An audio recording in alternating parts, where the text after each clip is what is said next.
That was, of course, Amy Grant talking about the Word being a lamp unto our feet and a light unto our path. Well, listen to what the Lord had to say through Jeremiah 29, verse number. Love this verse.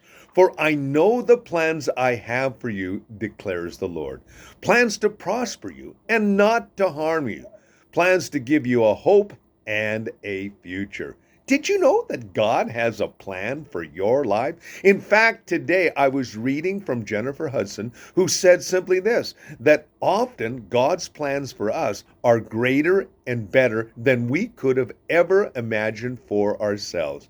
And here is the Lord reminding both Jeremiah and the people of his generation and our generation. He says, I know the plans I have for you, declares the Lord. Listen to this. Plans to prosper you. Isn't that great? In fact, it was John who wrote in 3 John 2, I pray that you be in prosperity and health, even as your soul prospers.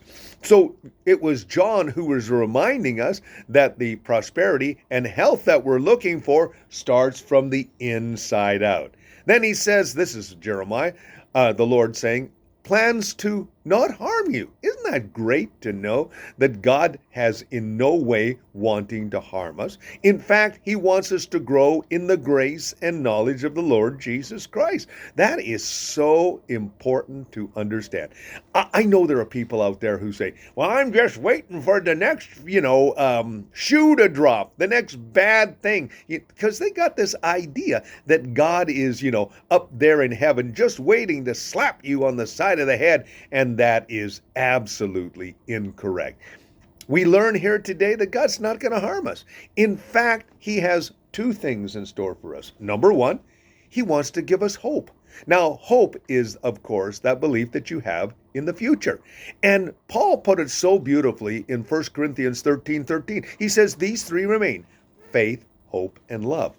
Love is the foundation of faith, and faith is, of course, the expression of hope, which is we believe we have a future.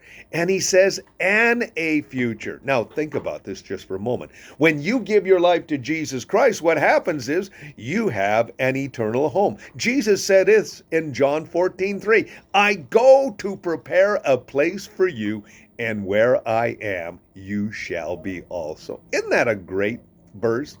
For I know the plans I have for you, declares the Lord. Plans to prosper you, not to harm you. Plans to give you a hope and a future. I like that, and I hope that you do as well. Now we have for you right now, In Jesus by the Parachute Band.